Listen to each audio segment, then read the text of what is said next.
Right then, Australia 179 after being put into bat by Ireland in what's a must-win couple of games for them if they are to keep their semi-final chances, their title defence alive in this T20 World Cup. On Maruti Suzuki presents ESPN Cricket for T20 Timeout. Tom Moody, Robin Uthappa. Still have my lunch in me, I think. Yeah. But anyway, Aaron Finch was given almost 15 minutes of our pre-show time. Niall O'Brien joins us in a moment as well. And shall we say we've seen the best of Finch? It took a while, that innings. Eventually, it's a pretty good anchoring innings, I'm guessing, Tom? Yeah, look, he'd be pretty pleased with that, and I think that the team would be pleased also that he's reached a score above 50. I still don't think it's the best of Finch, but it's certainly better than what we saw in the Perth Stadium, where he really sort of laboured his way to a score. But good signs for him, good signs for Australia that's starting to function. I don't think there's any great concern about Warner. He was a little unlucky there, the way he was dismissed. But I think Australia would be reasonably happy with that total. They're probably, I think, about 4 runs short of what they should have been. Or 4 runs too many. Yeah, that's what I was going to say. 4 runs too many. If you're wondering what that is, our pre-match show, in case you missed it, Tom Moody predicted 183 and Robin Uthappa predicted 175. So they split the difference.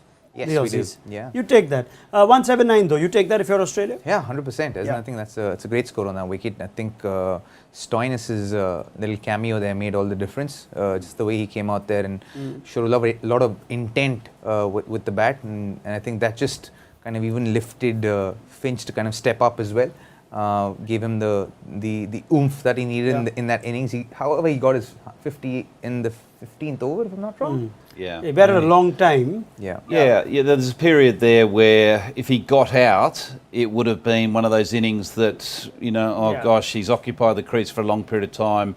His strike rate was about 115, but he hit a 6, he hit a 4, or the other way around, a 4 and a 6, got to 50 and then hit a couple more boundaries, and it sort of pushed him into that sort of, I suppose, area of respectability. Yeah, it was that. And it's not the kind of innings that you generally used to seeing Finch play when he's in form. We see a very different kind of Finch, a more belligerent kind of Finch that we know of. But this one, it's not his template, so to speak. It's a lot of other cricketers' template, but it's not his. Yeah, it was hard work to get to that 64 for Aaron Finch, but that 15th over, which conceded 26, it almost sums off what's been a very off day for Mark Adair, but it was a funny little innings. Niall, I guess Ireland had their moments. They would have wanted to get David Warner early if you gave them a choice. They did that. They did pick up wickets. Even in the last 5, there was a 26-run over, but there was some 4 and 5 runs overs. How would Ireland look back at those 20 overs? Oh, well, a real mixed bag, to be brutally honest with you. 3 of the bowlers were exceptional. Little, McCarthy and George Dockrell bowling 4 overs in the T20 International. Great to see George back bowling. He had years pretty much without bowling in domestic cricket, but his confidence is back and the captain's got confidence. So good to see George Dockrell bowl so well. But the rest of them were really poor. Fionn Handy can excuse that. He's a young kid playing just his 4th T20I, got bashed over the boundary. Balbirnie didn't go back to him. Showed a bit of confidence in him at the MCG. Was reluctant to go back to him today. Gareth Delaney got hit, but Mark Adair today was awful, really. Really, really poor performance. He sprayed a leg side, he sprayed it offside. It's not easy when batters are moving around the crease. You can't just bowl in a length, you can't bowl in the arc because you're going to get pumped. So you do excuse that to a certain degree if you get it slightly wrong. But Ireland conceding over, I think it was 13 wides in the T20 game. Inexcusable, really. There was the main culprit today. He was really off with the ball, I must say. It was disappointing because I think Ireland did so many things well this evening at the Gabba, but that total has probably pushed it a little bit out of their favour in the chase.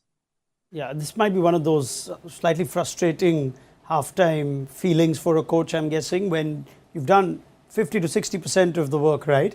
The other 40% maybe what costs you the result? Yeah, look, I think at the end of the day, I think, all due respect to Ireland, I think it just shows you the lack of, I suppose, depth of quality at this level against a strong opposition. You are going to get exposed if you don't have every end tied off, and I think that there's a couple of areas in the attack that was exposed, and that's really down to the fact that the quality may not be quite there at this level.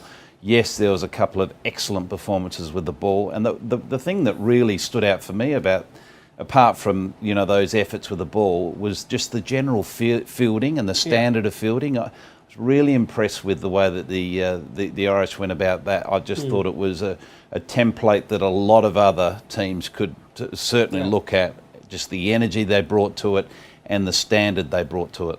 Yeah, and we've been critical of quite a few teams, Robbie, about the catching overall in general. It's not been easy on these big grounds, but Ireland have done a good job about that. They've done an exceptional job, and for me, I think with Mark Adair, I don't think everyone's is going to have an off day. So for me, I'm quite empathetic about how he had a bad day, and it can happen to anyone. And like I said earlier today in the pre-match show, that our job is to play the game, and then it's out there for everyone to criticize, and it's just we also praise it once in a while. Yeah, we do once in a while. You've just joined this side of it. No, recently retired player. You'll get used to it. Just over in a couple of boxes away, there's Harbhajan Singh and there's Gautam Gambhir. Right? So you'll get to that side too. Right? That is if he wants to. Maybe he doesn't want to. Yeah. All right. Now we spent so much time talking about KL Rahul and his slump of form. I think David Warner scores this World Cup of 5, 11 and 3, but we don't seem to worry too much about it. Is there a reason for that, Tom? Look, I think the Moody dismissal, I'm just trying to think if I can remember two of them, but today I can remember. And, Rob, you'd know from a batting point of view, caught short fine leg, that's just, that's unlucky. Any day that can be 4.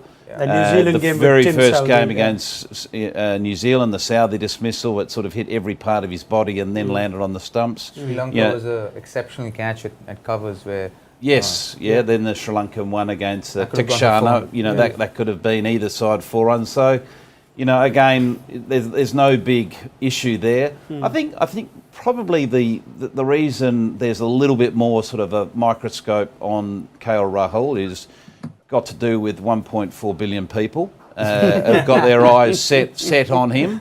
I think the other aspect to it, and I think Robin sort of mentioned it in the pre-show, is that he's just been a little bit sort of hesitant with his approach. Instead of showing that real intent, when I watch KL bat, and I've seen him bat for many, many years. I had the privilege of having him at Sunrisers many years ago as a young kid. When he is playing his best, he's playing sort of that instinctive cricket, and I think you could sort of say that about everyone, but particularly him. When he's playing his best cricket in any format of the game, he is meeting the ball with conviction. So his first thought is, where am I scoring? It's not a case of how am I surviving? His first thought is, where am I scoring? And therefore, he has a positive mindset. Therefore, that flows into his positive technique and the way he approaches the ball. And I think in David Warner's case, I think that the approach has been very natural. That's exactly how he approaches his batting. Plays aggressively. There's intent to score runs, and he's gotten out with that intent. So I think that's why the criticism isn't that much. All right, 1.4 billion of us, yet you went on about KL Rahul and you chose to talk about David Warner. We had to balance the scales. Yeah, of course, yeah, sure. All right, we wrap this up, but I must ask Niall O'Brien. I don't know how often Ireland have chased 180. They obviously don't play Australia very much. So, Niall, what will it take for them to come anywhere near this? Oh, it's going to have to be a Sterling masterclass. I think he missed out against England. Balbirnie played well, but I think for Ireland to get anywhere close, they're going to have a really good power play, 55-60 off that power play. Sterling's the key, as is always the case. Tector needs runs. Harry Tector's a fine player. He's had a very good 2020, especially in ODI cricket. He's a good player. He's been shy of runs of late. CPL was poor. He's got a fire today. So Sterling and Tector. Sterling up front of that power play to take the Aussies on. All right, we will look forward to your company at the end of this game. Then before I leave, Tom and Niall, I want to know that lovely collection of synchronized members in the audience at the Gabba with those old school, village cop sort of outfits. Are those Australians or are those Irishmen? I couldn't get this. They were having such a good time that I wasn't sure who they represent here. Tom? I think they might be Australians. And I think they they're nearly like the sheriffs from Yeah. Flintstone Park, aren't they, in the US? Have you ever tried one of them? The big hats and the... Sure. I think you'd look good as a sheriff. Yeah, absolutely. Yeah, you're not going to answer back at me, are you? We barely do that now. All right, we pick it up then. Anyone predicting Ireland to come close or maybe cause the upset? Well, I think it's the first 6 overs, right? I think it depends on how the first 6 overs go. If they can get off to a good start without losing a wicket, we're in for a great game. As respectfully as you can to the opposition, how would you describe their chances? I think limited, to be honest with you. But you never know. You know, I've seen Sterling bat many times and play some wonderful innings. So if we have one of his specials, Australia could be in for a fight. Yeah, he's probably going to be joining those boys in the stand if he manages that. He'd love that, yeah, wouldn't he? he'd love it. Yeah, Niall, final prediction? I think it's going to be probably 15 to 22 far. Maybe we might get to 160 plus, but I think it's going to be out of reach.